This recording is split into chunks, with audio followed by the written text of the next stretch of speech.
E hoje, imunidade adquirida.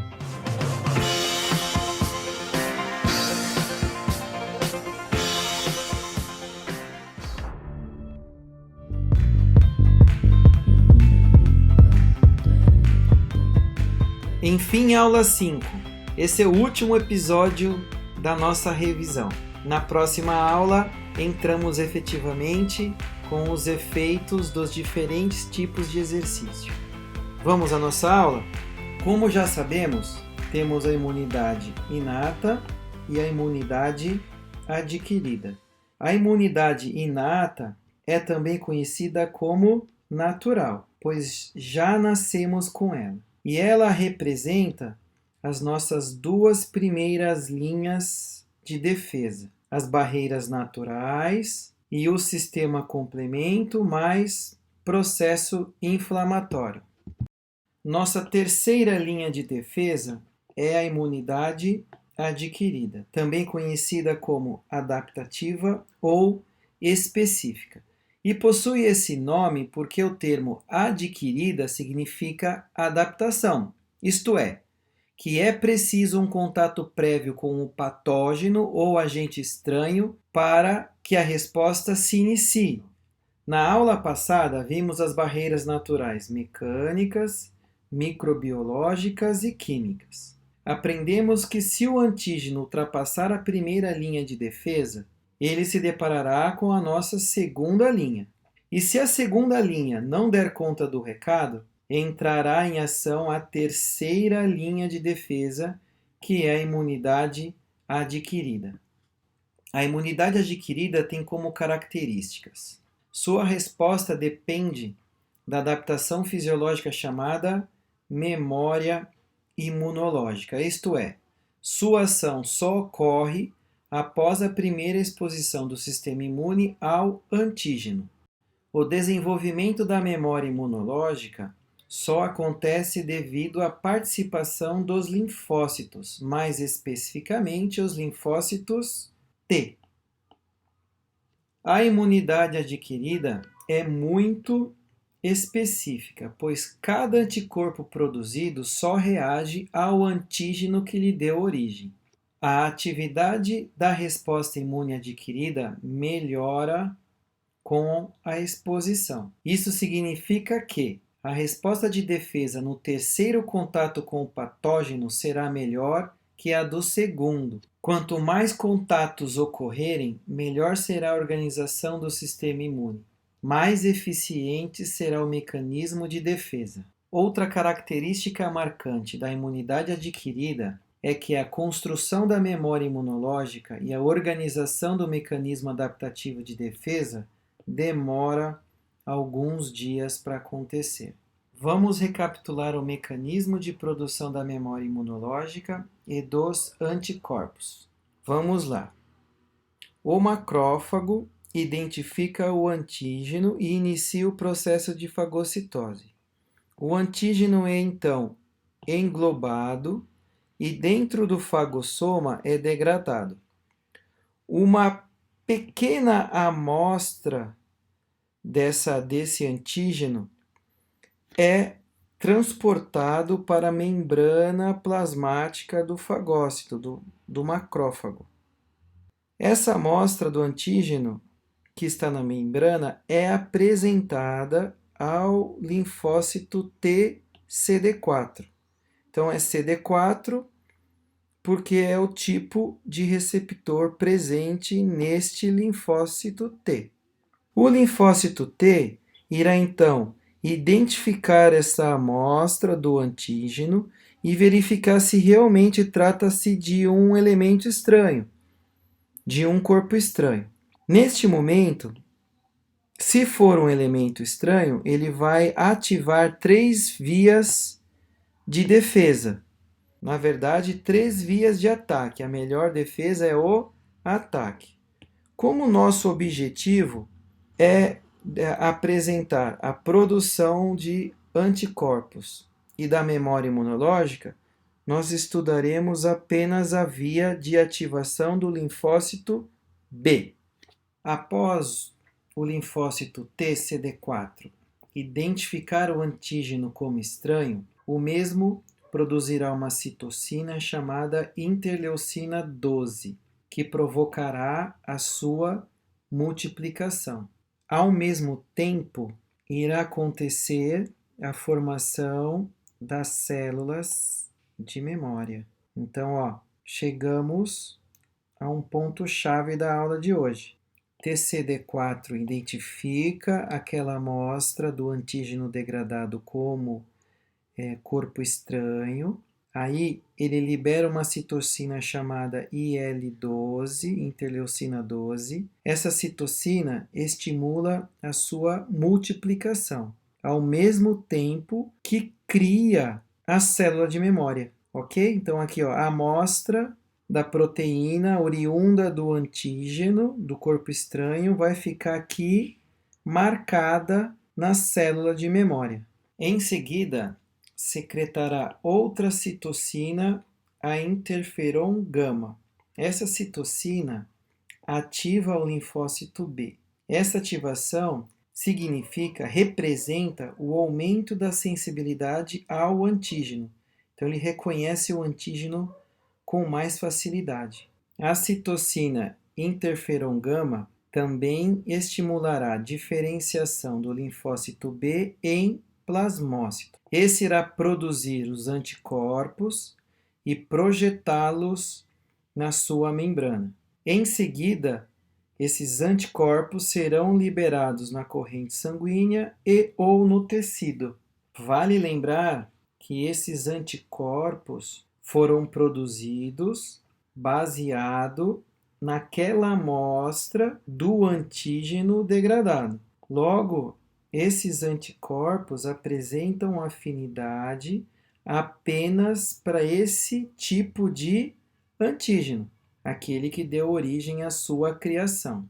Quando esse anticorpo entrar em contato com aquele antígeno que lhe deu origem, ele irá atacá-lo, isolá-lo e vai travar as suas toxinas, além de evitar a sua multiplicação. Esse anticorpo também vai sinalizar para os fagócitos, atraindo-os. Esses caras virão para devorar, para fagocitar o invasor, o corpo estranho. O que acontece com o sistema imune quando ele for novamente exposto ao mesmo antígeno? O linfócito TCD4 de memória reconhecerá o antígeno e rapidamente estimulará a produção de anticorpos. Esse mecanismo representa a nossa memória imunológica, ou seja, a exposição recorrente ao mesmo antígeno torna o sistema imune mais eficiente. A gente vai estar economizando todas essas fases anteriores. O sistema imune está encurtando a resposta de defesa contra o antígeno. Quais são os tipos de imunidade adquirida? Temos 4 tipos de imunidade adquirida. Elas podem ser naturalmente ativa ou naturalmente passiva. Também pode ser artificialmente ativa ou artificialmente passiva. Essa tabelinha mostra os 4 tipos de imunização que o sistema imune adquirido apresenta. Primeiro, o que é uma imunização passiva e o que é uma imunização ativa. A imunização passiva é quando você recebe anticorpos prontos e é uma imunização temporária, mais ou menos 6 meses de duração. Já a ativa é quando você produz seus próprios anticorpos. Essa é uma imunização duradoura. De que forma conseguimos receber anticorpos prontos naturalmente? Como ocorre a imunização naturalmente passiva? Através da placenta e do leite materno. Curiosamente, as mães que foram mais expostas a doenças otimizam a imunização de seus filhos. E de que forma nós produzimos anticorpos naturalmente? Como ocorre a imunização naturalmente ativa? Através da exposição aos patógenos. É quando ficamos doentes. De que forma conseguimos receber anticorpos prontos artificialmente? Através da administração de soros. Ele apresenta uma ação rápida, no entanto, não gera a tão famosa e necessária memória imunológica. Lembra que quando a imunização é passiva, a ação é temporária, por volta de 6 meses. Quando é preciso tomar soro? Quando somos expostos a venenos e toxinas, por exemplo, veneno de cobra, de aranha ou de escorpião. A gente usa soro quando é necessário anular rapidamente o efeito dessa toxina, desse agente estranho. Como ocorre a imunização artificialmente ativa? Ou seja, quando você produz anticorpos artificialmente, quando você é exposto a vacinas. A vacina tem um papel preventivo e ela gera memória imunológica. Como funciona a produção do soro e da vacina? Em relação ao soro, vamos usar como exemplo veneno de serpente. Então eu quero fazer um soro para uma determinada serpente. Como o procedimento ocorre? É injetado no cavalo, no mamífero grande, em especial o cavalo, uma amostra do veneno da serpente, proporcional ao tamanho do animal. Então é colocado um volume de veneno que não afete a saúde do mamífero. Depois de mais ou menos 10 dias, é retirada uma amostra de sangue para verificar se existe a presença dos anticorpos para esse veneno. Detectando a presença dos anticorpos, é separado do sangue o plasma e o plasma é centrifugado e retira-se os anticorpos contra o veneno para essa serpente. E aí se constrói, se produz o soro específico. Agora, em relação à produção da vacina. Cada vacina tem um método diferente de criação. Tudo vai depender da tecnologia necessária. Por exemplo, a vacina contra a influenza, vírus causador da gripe, tem como base o ovo. O vírus é inoculado no ovo de galinha embrionado. Ele é então cultivado, então o vírus é cultivado e replicado. Ele se prolifera dentro do ovo. Depois, ele é fragmentado, que isso significa morto. Depois ele é inativado com formaldeído. E aí nós criamos a vacina para a influenza. Já para o vírus da dengue, o método é completamente diferente. O vírus é enfraquecido, ou seja, atenuado por modificação genética. Esse gráfico apresenta, resumidamente, a resposta do sistema imune frente à exposição de uma vacina. Então, a gente tem aqui o nível de anticorpos. Então, no eixo Y, nós temos o nível de anticorpos e no eixo X, os dois momentos de administração da vacina. O primeiro momento de vacinação é chamado de dose sensibilizadora. A segunda vacinação é conhecida como dose de reforço. Podemos perceber que existe um aumento abrupto na concentração de anticorpos após a exposição da vacina.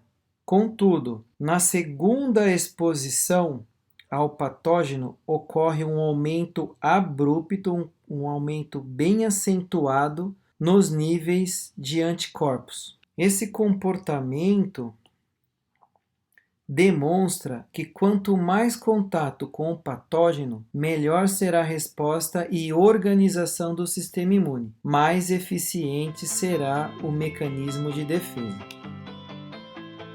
Pronto!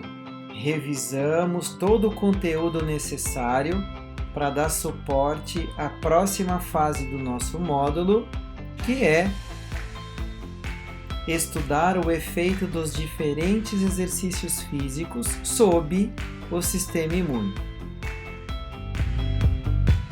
Sou o professor Paulo Minari e se você gostou da nossa aula, por favor, deixa aí seu like, ative notificações, inscreva-se no nosso canal, deixe uma dúvida e compartilhe esse conteúdo com seus amigos. Valeu, valeu, valeu, até a próxima e um forte abraço!